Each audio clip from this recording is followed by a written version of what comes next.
of the biggest guests by far.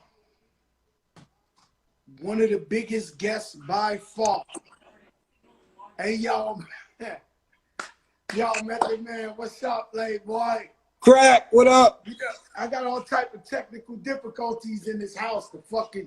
My music, my theme song I always play, I can't play it. So, they fucking with the vibes. Nah, it's all good. It's all good as shit. Yo, what's up with you, Matt? I'm chilling, quarantining, you know what I'm saying? Staying out of trouble. That's it. I know you've been doing big acting and I heard they stopped like the shooting the TV shows and the movies and all that. Sure did. We were in the midst of shooting Power Book 2, and we were close to finishing up, and then the pandemic happened and everybody shut down for everybody's safety. And at the end of the day, it's people's health that matters more than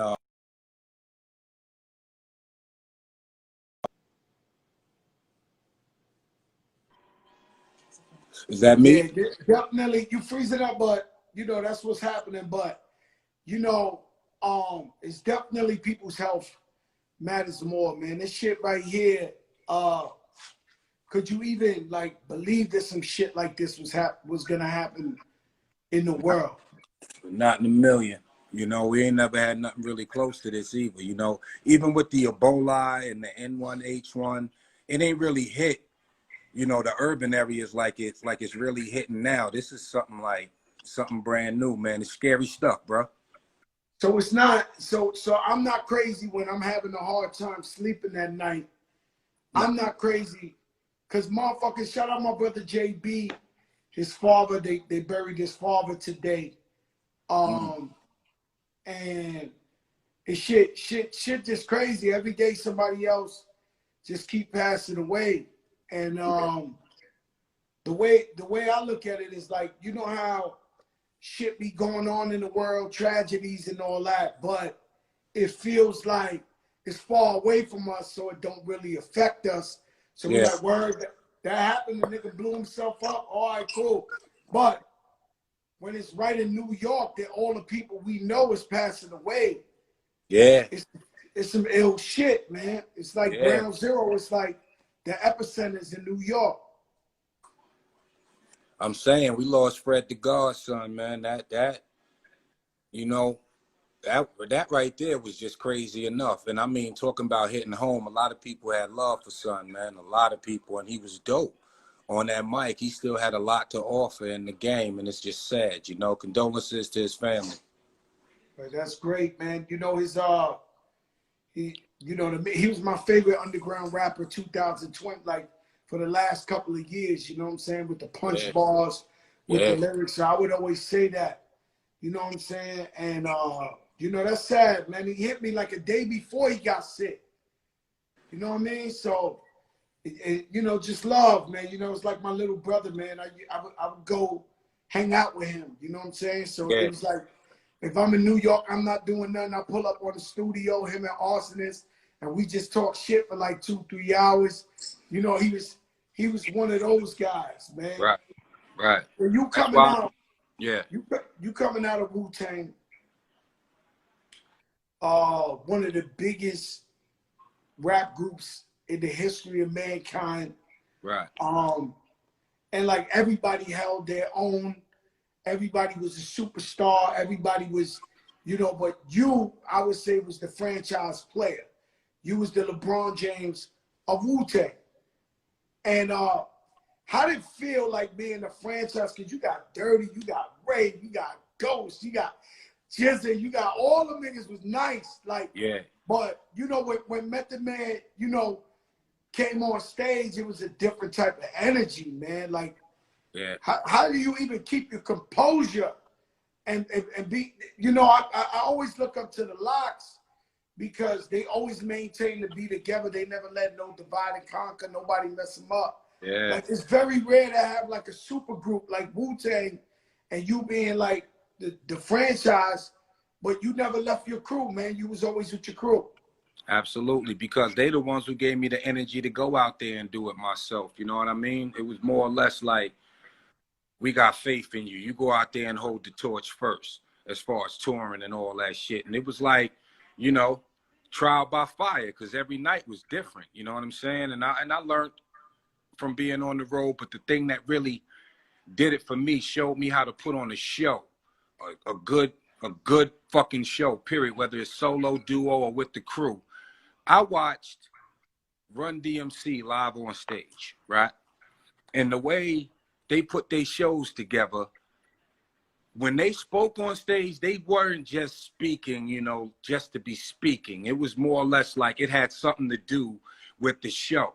Like, for instance, Run was like, "Hey, yo, D, what's that? That's my black hat. You mess with that, you get slapped. Hey, yo, D, what's that? That's my black shirt. You mess with that, you get hurt. Hey, yo, D, what's that? Those my black pants. I knock you out if I get the chance." And then he pointed at his feet like, "D, what the fuck are those? My crowd with fucking bananas, man." Yo, let me tell you something, man. That's ill how, you know, people can look up to us as their favorite rappers, but we still will remember play by play what the fuck somebody else was saying. Yeah, yes, That's sir. the beauty of hip hop is, and like me, you know, I've always looked at artists. I've always paid homage to the pioneers. I've always, when I see them, no matter what, I don't care if I got the #1 song in the country, I would jump out the car and be like, "Yo, Melly Mel, I love you. Yo, Word. Mr. Fact. Yes, I love you." Yeah. And it's not taking shots at this generation, but I think that's the difference between our generation and this generation.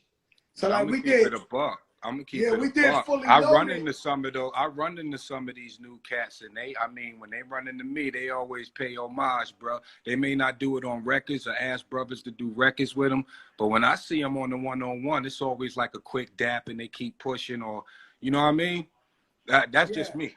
But that's just me. I don't know how other brothers' repertoire or what their interaction you know me sometimes when I do like the Fully Loaded concert, y'all was in there too. Yeah. I be walking through niggas. I don't really know who all these young kids is. Me neither, brother. So, me neither. The ones that say what's up, say what's up. The other one, you know, I don't really know. You know, I'm just walking through. We're going to get to the stage, rock the crowd, get our bag, come up out of there. Right. You know, but trust me, they see you. They see you. They don't even say nothing, but they see you. Trust me. Yo, Matt, they know what's up. Yo, Matt, one of my favorite records of all time. You probably one of the only people, well, besides Jay-Z, now that I think of, they got a duet with Notorious B.I.G. Yeah. Yeah. I make it hot. Niggas won't even stand next to you. Fact. Snoop Dogg on the check-in. Snoop. What up, dog? D.O. Double Snoop on D. the check-in. Planet Earth is on the check-in right now. You got Method Man. You got Joe Crack. You know, this big. So how did that come about with you connecting with Big to do that song? Shout out to Tracy Waples. That was Tracy Waples' work. She's the reason I even got signed to Def Jam. I owe her a lot of gratitude and respect, man. I'm gonna give her roses while she can still smell them. She came and scooped me up because at this point, you know, Wu-Tang was bubbling, and RZA, being the chess player that he was, he seen how hot the track was that I was on. Not meaning the music, meaning my career. And he didn't want me doing any songs with any outside people whatsoever. We had love for these niggas, but we was trying to keep the money in-house. We trying to build something. So Tracy come and scooped me, and I had already liked Big, and he had approached me outside the Muse. Yeah, it was the Muse. Yeah, he had performed that night. I think Yo-Yo performed that night, and we performed.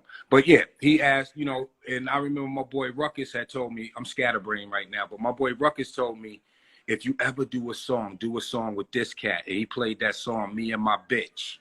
It was a promo. But I had already heard Biggie before that through Dan Smalls, who gave me the Uptown MCA CD soundtrack for Who's the Man.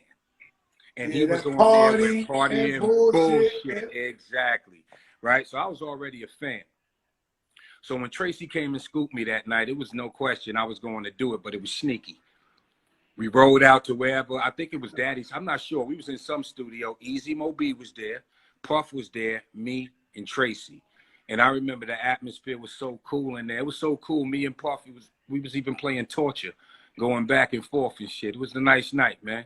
And contrary to what everybody think, Biggie wrote his verse right there, and I wrote my verse right there. It wasn't no off the head shit. It was straight, you know, bars. It was bars. So you mean pen and paper?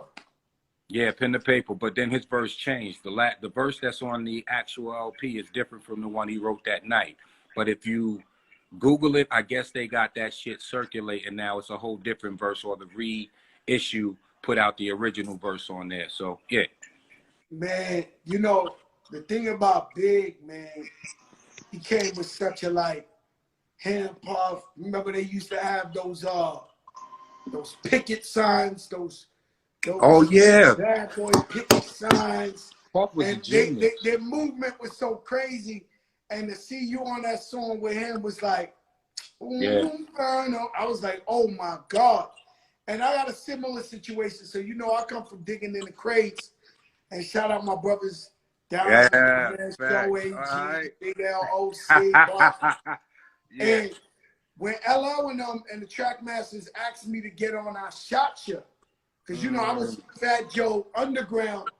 You know, the crew didn't necessarily want me to do the song. They was like, yo, we fuck with L. L's the man, but, you know, we just keep it digging in the crates. Right. And I remember I was like, for one, L's my idol. And for two, I was like, yo, I couldn't miss this opportunity. Like, LL Cool J was going 4 platinum and shit like that. Like, I was, right. Like, yo, I got to come up. Like, let me come up. And thank God I did the record. Like you know, you're big. Y'all got like a monument in hip hop history. That's definitely a staple in hip hop right there. The what? I mean, and we came up with the hook right then and there. But Big was so ill, man. Like, you know, not just for writing the verse right there in the studio and all that shit, and, you know, putting out the LP that he did, but his compromise with Puff, because I'm pretty sure you could tell by his second LP that Big was on that, but he had to do his first LP the way he did it to appease Puff, who's a smart brother, to get him where he needed to be. And it was like, now I got these niggas, I'm gonna do it like this now. I'm gonna tell you some crazy shit, Neff, right? Because I finally got around to starting to write the Fat Joe book. Finally, after all these years, I never wrote a book. Crack. And I just got to Don Cartagena, my single that I had Puff on. And as I'm telling the story in the book, it's bugged out because Big had told me he was going to do a song with me, right? For my album, right? So when I went to Big, Big was like, yo, I'm not disrespecting in no way, but he told me, yo, you know, Puff blocking. You know what I'm saying? Blocking. I told him, he my brother. You know, me, Puff, and Big, we family, but he was like, yo, Puff blocking, Joe. You gotta go talk to him. Like, you gotta you gotta step the Puff, because he acting funny, whatever. So I said, I know where Puff gonna be. So I walk up in there, I got my attitude, I'm on my Joe Crack shit. So I go in the club, I see Puff, I'm, yo, Puff, let me talk to you. Right? So Puff like, all right, what's up, Joe? And I'm like, yo, man, Big said he gonna do a song with me. You blocking it. I love it. That's what's up. And that's it.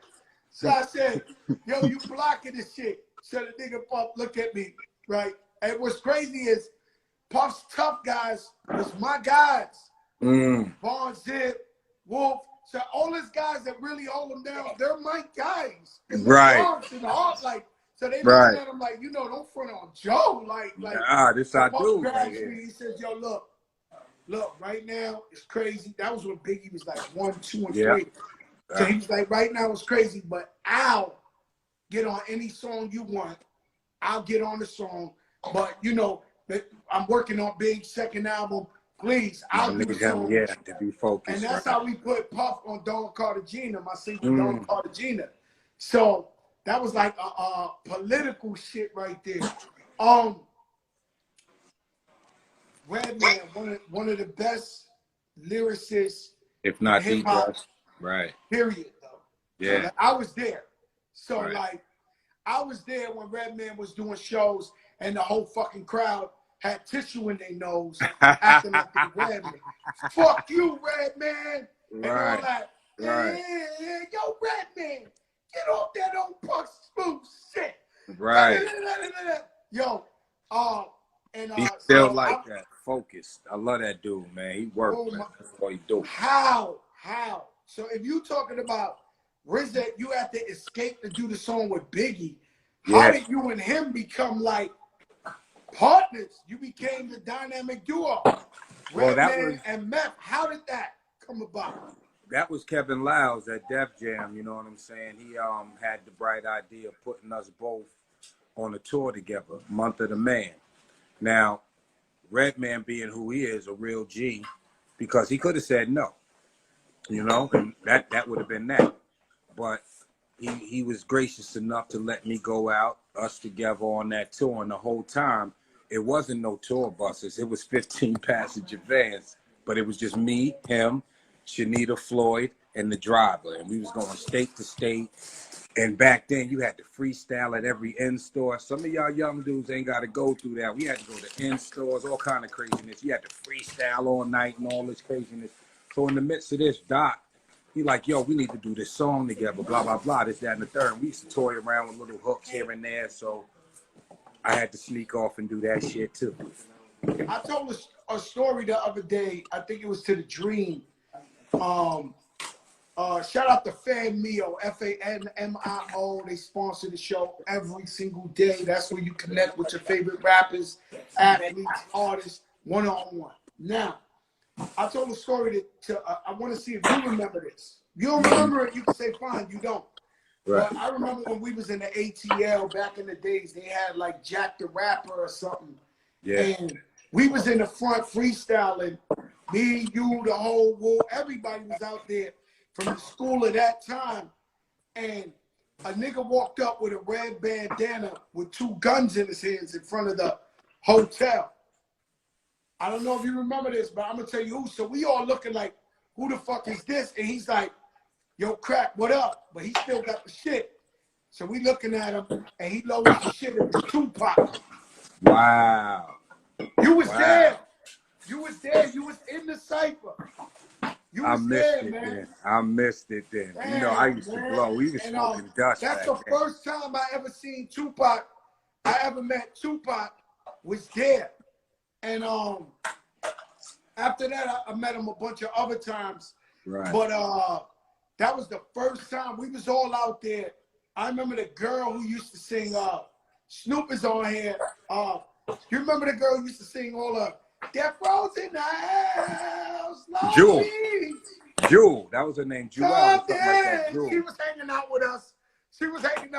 Out there too, singing that shit. We had to sing that shit over and over again. She over there. Death Row's in the house. Come there. Right. Those was the days, boys. So that's what happened. So y'all went on tour, and you and Redman, y'all just clicked up so much that y'all said, fuck it, let's make music together. More Doc than me, because I still had that stipulation with RZA and them. You know what I mean? It was more or less like keep it in the family, this, that, and the third. And anybody know me, I'm very loyal to the crew. You know, it's like, yeah. But I had to sneak off and do that shit too. We went all the way to Long Island. We did it in Mirror Image. Tommy Uzo, rest in peace. He just passed away, I think, yesterday or the day before. Brilliant engineer. Google him. He's done millions of records for everybody, from Michael Jackson to Redman and Method Man. A lot of people, man. He's gone now, though. So I had to sneak off and do this record with Redman too. And who knew? The thing done turned into a movie, a TV show. You know, we got a platinum record out of it. It's just a blessing, man. I love that dude. Different kind of energy. I love Redman too. Word. You know, I gave Redman my demo. Word. Yeah, he came, you know, I was still in the streets. I made a demo with Diamond. So Redman came to perform at Club 2000 in Harlem, uptown, Washington Heights. And I went around the back. And when he came out, I was like, yo, my man, let me holler at you. And you know how niggas do to us. Yeah. I played him, he sat right there, and I played him my shit on the cassette. And he listened, he gave me love and all that. And then, you know, he never hit you back. He remember that shit, though. He remember, like, nah. I love Redman, it. yo, Redman, yo, he's one of my favorites. I say, to Cal, your solo album, right? Yeah. And when I was listening to Cal, I felt like the music was changing. Like it wasn't like on some just straight Wu-Tang. You know, when even now, if I hear a new beat right now, I know that's that Wu-Tang shit. Like right now, some producer come play me some shit, I know that's Wu-Tang style. Yeah. You know what I'm saying? Yeah. But the Cal album, it felt like you was trying to change like the sound. Like maybe. Yes. Yeah, but what happened was that was by default because RZA had lost all his data in a flood.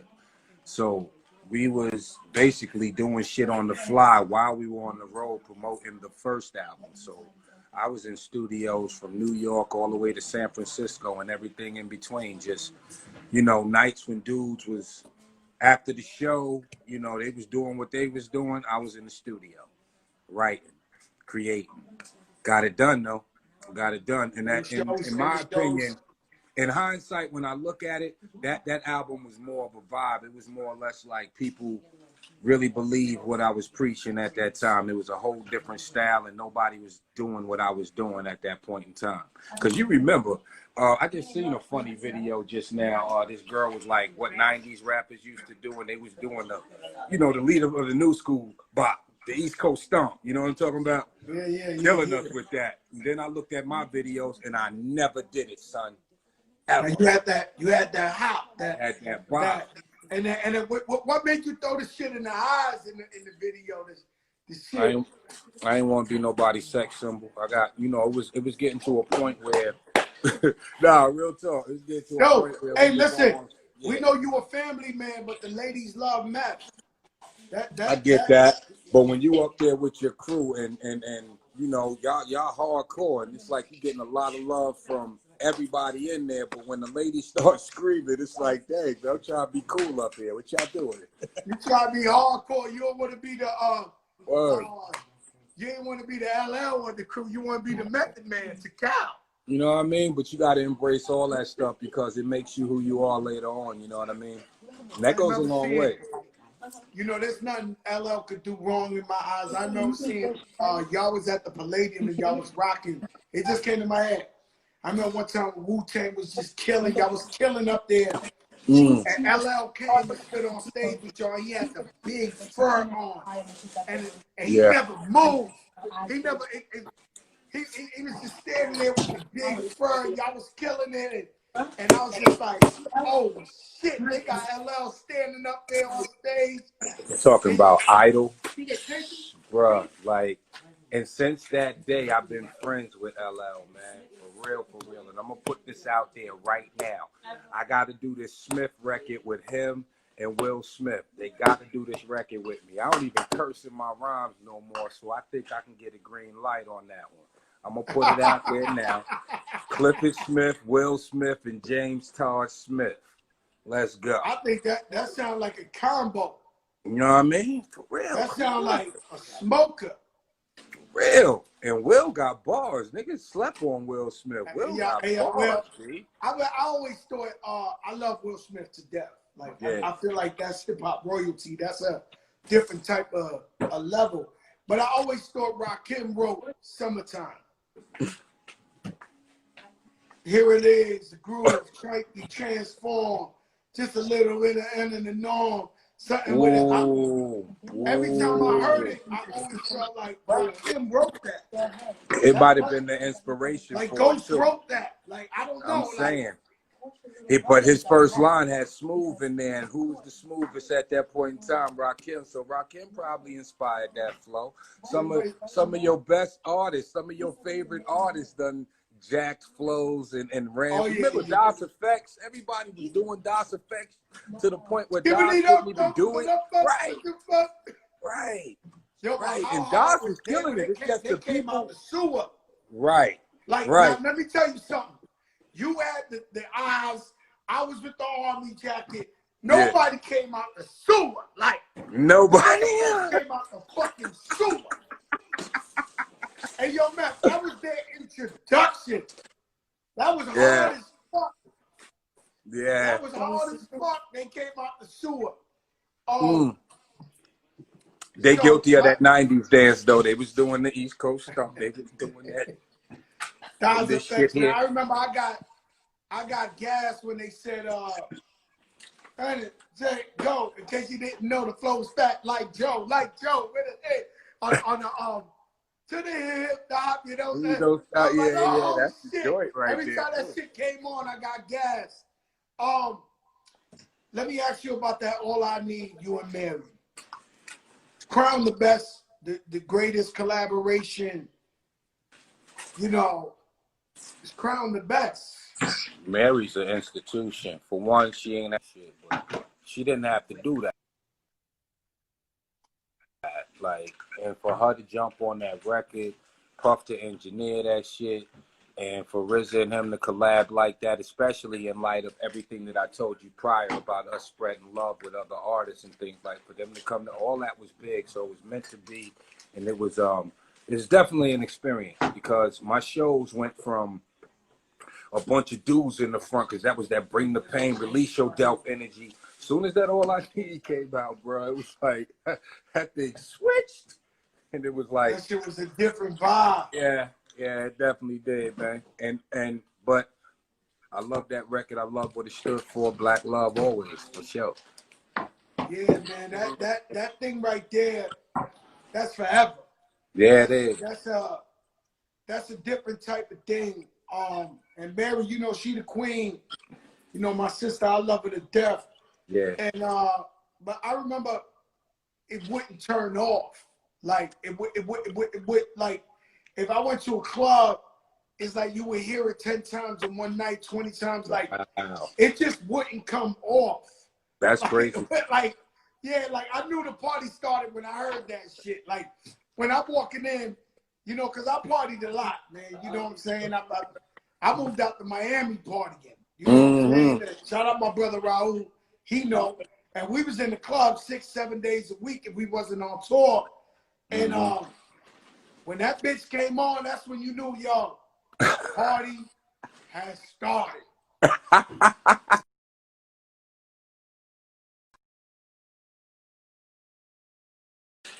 I was never really in the club where they played a hit record of mine. It was always after the fact because I was always in the studio working on the next joint, working on the Wu-Tang album, working on the solo joint, working on the Me and Redman joint. The only time I really got to enjoy a record where I was in the club and it came on and people lost it was the Rockwilder, that Black album. I was like, different. Yeah, shout out to Rockwilder. We got one. That shit was like, that shit come on in the club. So they used to play that, and they used to play that Rockefeller joint to say, Mac come through on the club with that thug shit. Real deep on the up with the thug. You know how I be. High VIP, rolling up the B.I.G. So yes, sir. Those shits was coming back to back in the club around that time. Yeah. Man, shout out to Rockwilder, man, one of the greatest producers. For real. Shout out to Rock. Of all time. And we need a battle. Well, I can't have him battle E-Double, but Eric Sherman got to battle somebody. I need to hear those E-bangers. There's a lot of joints out there that E produced. People don't know Eric produced. Just like music. And what happened? Come on. What the Dave happened? Hollister shit, all that shit. There. Let's go to the Verzuz.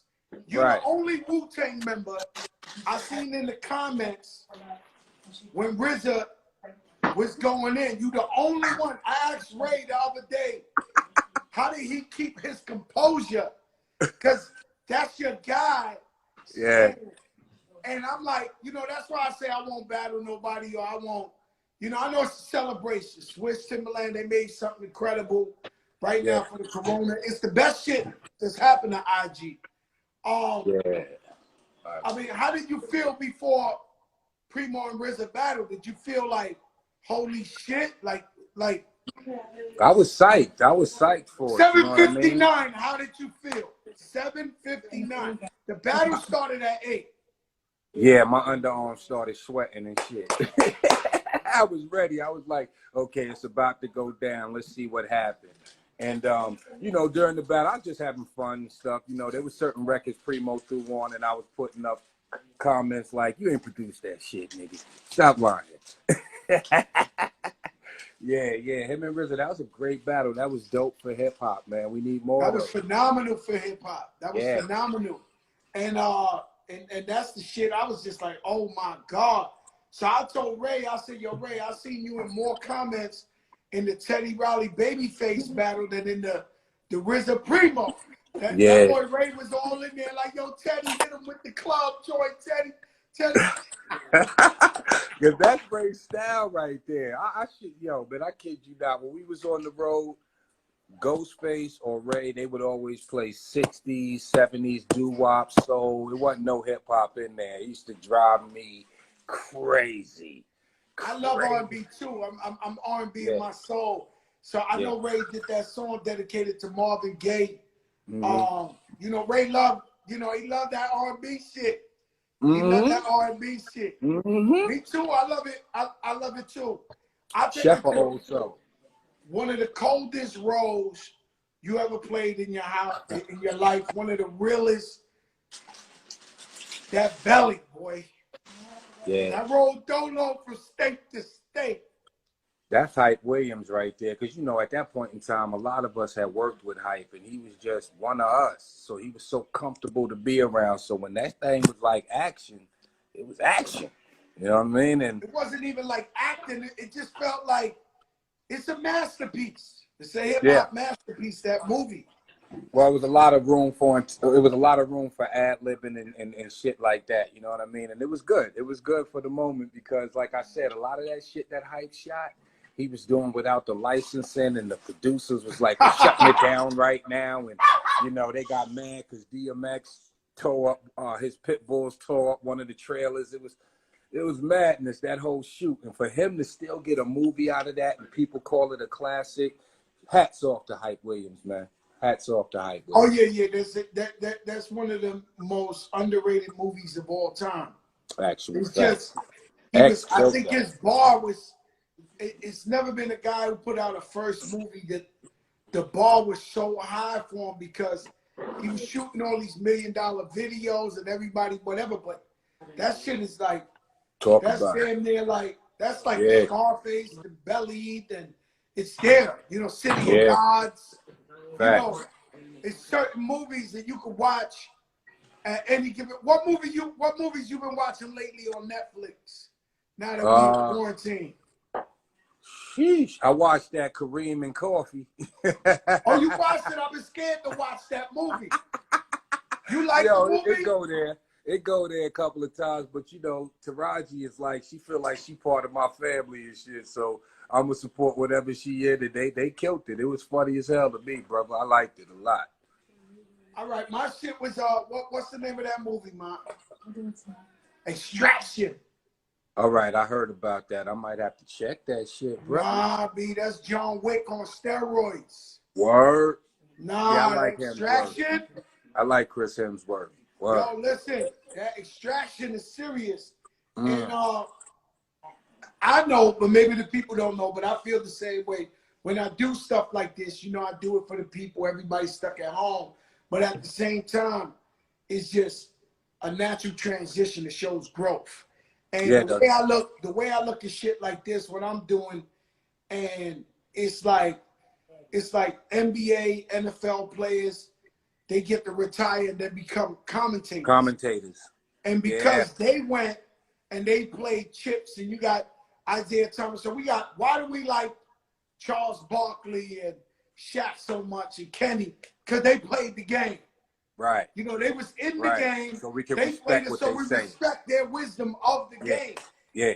So I do shit like this because it's almost like commentating. And I got tired of seeing people do shit like this and was changing the narrative and doing goofball shit. Yeah. And I said, you know, shout out to the Drink Champs. I am the first guest guinea pig on Drink Champs ever. You know, I've never seen a guy use me and start making me tell him stories that I could have died if he would have played the whole real Drink Champs. When I gave him like DMX stories, he was like, yo, Nori was like, yo, I need that shit. I need that shit. I'm telling him all type of shit I would never tell nobody. Nobody, right. I walked out of that shit with anxiety. My head was hurting. I was like, oh, shit. Man, I'm going to get killed after this. Oh, you crazy. You know, Nori had me going. But, well, you know, well, Nori, obviously, we wasn't even talking about Nori with that. But when I was looking at certain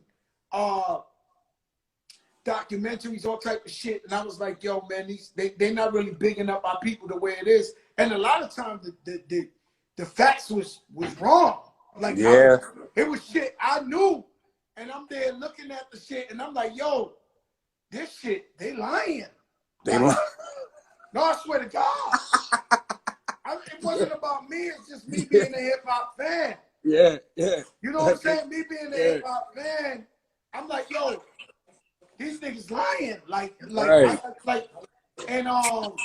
And so that's why I started doing shit like this. Also with the acting. We love acting. And you know, we're gonna always be able to tour, me and you, forever. Right. But they gotta be like a natural transition. And you chose acting. And yo, let me tell you something. You take it serious. Yeah, I do. I loved you in Deuces. I love you in everything, but you take it serious. Another guy I like a lot is Mos Def whenever he acts. Yeah. Mos is trained like a motherfucker though. His natural ability is off the chain. His range is off the hook, just like his rhymes. You know, Mos is a institution. He ain't even a star. That nigga's he's like a fucking church. He's different. For real, a mosque. Pardon me, like a mosque. You know, Mos is exactly what it is. He got the right first name, Mos. Mos Def. And acting, and you as well. And I was happy for you, even though you don't need me to be happy for you. But when they announced that you was in Power, Mary's in Power, and I was like, fucking right. You know what I'm saying? Because I feel we gotta salute our legends, our leaders, and whenever they get something going, what up, DJ Drama? Whenever, you know, you do something successful or something dope, I'm proud for you, even though I'm not there every day. I'm like, fuck that. Like, yeah, you know what I mean? And so what has that been like, the Power thing? Is this, so it's like, you ain't never scared. You got confidence. Mary got confidence. But coming off a show that was so, a spin-off off a show that was so epic, Power. This shit gotta be dope. It does. You know, it gives you a bit of anxiety. I ain't gonna even lie. And the fact that I got the part that I got. I mean, I've been in courtrooms before, but as the way a lawyer walks and talks, I don't know that language. I don't know that walk. So for me, my research was more or less like find the human side and build on that, you know? So you find the human side of these people outside of the courthouse. So what do? Well, they drink their coffee with one hand just like everybody else. What do they do after that? They go home, they have dinner. If they have a significant other, they probably, you know, have sex with their wife, or maybe not. Maybe they like playing video games later on that night. So many different layers. So by the time you do go in front of the camera, you're grounded enough with so much of a backstory on this character that you bring that forth in your performance. It's a weird, tricky kind of thing, and it took me a minute to catch on to it, to make it, you know, taste right for me, to season it enough so that I felt comfortable doing it. But you should never get too comfortable, because those butterflies that you get before you shoot, that little anxiousness, that's growth, and you got to pay attention to that. Yo, that's a Joker moment. Let me tell you something. Those butterflies you get make you better. It gets you prepared. you know, when I did She's Gotta Have It for Spike Lee put me in She's Gotta Have It. I locked myself in a hotel room, a little hotel room. It looked like a crackhead room. And I was just going over practicing lines and lines and lines. And I would just go and I would go hard. But let me tell you something, it wasn't until the second season that somebody I really respect, an actress on the show, she came up to me when we wrapped up and she said, you know, I appreciate how serious you take this, and I see you here busting your ass and going hard. And I was like, oh shit, she respect the work, you know what I mean? Respect the work, and that's hard. all that Shout they out add. to Ari from MSNBC. Yes, sir. You did your thing in night school. You did your thing in that Empire joint. Hey, like I said, some people have a natural ability where it's just, they're just, what's the word I'm looking for? It's like you have that, it's not charm, it's whatever the fuck it is, chutzpah, whatever the fuck they call it. It's just something that you have where you're just so engaging that people want to know what you're doing next, or they want to be a part of what you're doing next, or bringing you in and saying, look, can you do this? I think you can do this. Try this out. And I mean, a lot of people do, like, they have these aspirations to get where a lot of us are right now. And the fact that they do the work and still can't get these jobs, you have to respect the fact that you have to show up to work every day on time. Especially for those actors and actresses that didn't get that part because you got it. Because they would have did the work. They would have showed up on time. Not just showing up on time, but they would have showed up ready to engage in this scene. And I had a conversation with somebody I respect from acting one time. And they told me that they do it for the art. You know what I mean? And they really, I could tell, they didn't tell me, but I could tell they got really mad at me when I said, yo, I do it for the money. And she didn't understand that because she was like, yo, I go to all these, this. And I'm like, yo, nobody gave me nothing free. I study the part. I go up in there. Me with a white light with fucking 4 white people, and I gotta do the part. You know, that shit is nerve-wracking. That shit is nerve-wracking as fuck. They give you a fucking 30 pages and tell you, yo, come tomorrow, we want you to try out. You go in there, it's an all-white room with like 5 white people staring at you, and you doing the hood part, or whatever the case may be. You're supposed to pop. You know, I'm Mexican, horns, you know, I'm gonna roll up on it. Like, the shit is just mad weird. Right? Yeah, it is. It ain't like when you show up at Belly and Nas is in the role, it ain't like that. It's like you in a room. It's almost like you getting interrogated. So I put in my dues, but I don't think she really understood me when I was telling her, like, yo, I'm trying to crack this acting game. You know, I go all out from A to Z, but I'm trying to bust that bitch open. And because people out there getting $30 million a movie. Yeah, they want the art. She wants to be, you know, the art. I'm like, no, I want the bag. You know, I'm gonna go all out. Well, I mean, there's a difference between theater actors and movie actors, and a lot of theater actors do not respect, not exactly don't respect them, but they see it more as them doing it for money as opposed to doing it for the art, because that's what they truly are. They're artists. And if you could ever get your hands on something where you could do a play, do that shit. I would love to see where your mind would take some shit because, brother, I mean, all facets of hip hop is there in you. You've been around this shit since the 80s, brother. I could pull up a video right now, Lord Finesse video, and your ass in there doing it. Like, come on, my G. Like, come on, brother. Lord Finesse being my, you know, he's my inspiration. You know, Finesse come from my projects, and he kept telling me he gonna make it rapping, and I was in the streets. I ain't believe him, but when I heard his music, sometimes you gotta see shit to believe it. When I heard his music on the radio and Red Alert playing his music, he inspired me to take it real. And I said, you know what, maybe I can become a rapper. You know what I'm saying? So, and then I took it from there, but Finesse inspired my whole career, my whole everything. You know what I mean?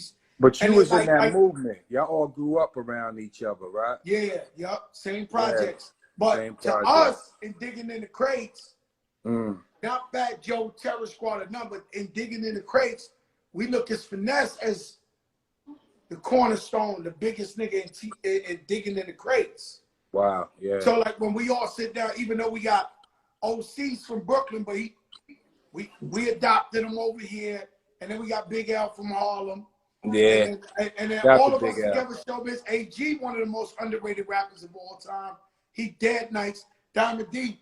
But we always looked at, or well, at least me, I always looked at Finesse as the franchise player of digging in the crates. To this day. So like if we get together and we do a project now, I still look at Finesse like he's the franchise player. Right. Yeah. I'm the nigga that locked up. You know what I mean? I'm the wild card. You know what I mean? Like Finesse was always the most lyrical, the guy we looked up to. And Joe just a wild card. I don't think nobody can listen to Fat Joe, Flow Joe, and stop the tape, pause it, and be like, yo, this nigga's gonna have Lean Back all the way up, all these records in the future. He might discover Big Pun. Like nobody thought that. Like, you know what I mean? It was more like, well, I mean, we could have said that about a lot of us, man. It was your drive, though. The drive is what made everything fall into place. And as you went on, you seen things a whole lot different. As experiences went on, pen game got sharper, things started coming into perspective, business mindsets in. You have a family now. It's like I got to provide for them, and then you look back, and this is what we don't do enough. We got to reflect on the shit we did and look in the mirror and say, I'm a bad motherfucker. Look at this shit. I did all this. I did this. Yeah, it's crazy, right? Because this getting old shit, I don't like it. I'm being honest. I don't know about you. I don't like it. I was telling my wife today, I said, I don't like this shit. I think I'm getting better, boy. I'm telling you. Exercise is the key, Joe. No, I see you cock diesel. I ain't playing with every day. You caught that cock diesel bug.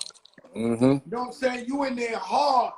But you know what did it for me? What's crazy? What did it for me? Not to cut you off, but what did it for me was I seen Son from they must Geechee Suede and fuck, I'm mad at myself. What, huh? Yeah, my G. They was ahead of their time, Camp Low. They was ahead of their time. Yo, I ran into these dudes overseas, right? And I'm talking to the brown skin dude, the one that he an L brother. He talk ill as fuck. Nasty boy. Nasty. Talk about it, right? Nasty as fuck. So I'm talking to him. We've been talking, man. They was supposed to. I see the other dude every now and then and shit, and the same shit happens every time. I'm standing there, I'm talking to my guy, you know, toothpick in the mouth. He killing it right now. And after 15 minutes, I'm like, yo, where your man at? The nigga was standing there the whole time. I didn't recognize the nigga because now he diesel. Like the brown skin dude? Or the other the light skin dude. The light skin dude. He diesel now? He diesel now, nigga. Like, I was like, yo, I gotta step my shit up. Yeah. What I'm paying this membership for, and I'll never go. Sonny Chiba, that's my dude. Sonny Chiba. Sonny Chiba, one of the coolest. I mean, he talked just like he rapped, my dude. Like, I ain't gonna lie to you. I don't want to make him feel bad. I don't want to make him feel depressed. But he was supposed to be a giant in this game, like a giant. Yeah. Like their swag was on 10 million. Way ahead of their time. Like, way ahead of their time. Beyond. When I hear that shit now, when the shit come on, I just be like, oh my God. Every time. You know what I'm saying? Every time I hear that shit, I be like, yo, this shit crazy right here, man. This shit out of control. So, low, baby. Oh, my brother, I'm gonna let you go, man. You gave me some beautiful time. I fuck with you, man. I'm sorry. My wife it left the dogs out the rain. Pardon me, man. It's all good. Hey, yo, man, I'm gonna tell you, I'm sorry because I don't know if it was just a rumor, but when we did John Blaze, we took your voice and we put it in there, and I had Nas and Pun and Ray, and little Birdie got back to me and was like, yo, Meth was mad you ain't give him a verse on that joint. Is there any truth to that rumor, or? Ain't no truth to that shit right there. I was rooting for Ray. My whole life, I was like, damn, man, I got Meth mad at me. I was, you know, it was John Blaze, ain't a damn thing. I was just hoping Ray had the best verse, but Pun killed everybody on that. Oh my gosh, like I gotta watch that shit after I get off the phone with you. I gotta watch that video. Yeah, that John Blaze, man, that John Blaze, something else. But yeah, Pun came with it. Crazy. Oh, y'all had old girl in it. Y'all had from Belly. Yeah, she was in the video. Yeah, from Belly, she was in Belly. Yeah, absolutely. Well, her first joint was Bronx Scale. Yes, you see, you know what I mean? Oh, remember before we go any further, I just gotta say this, guy. Houdini, one of the most slept on duos of all time. Ecstasy. Listen, go back and listen to his rhymes. Go back and listen. Big Mouth. Listen to his rhymes on Big Mouth. Listen to his rhymes on The Freaks Come Out, especially The Freaks Come Out at Night. Nigga is nasty. How many of us have them? Come on.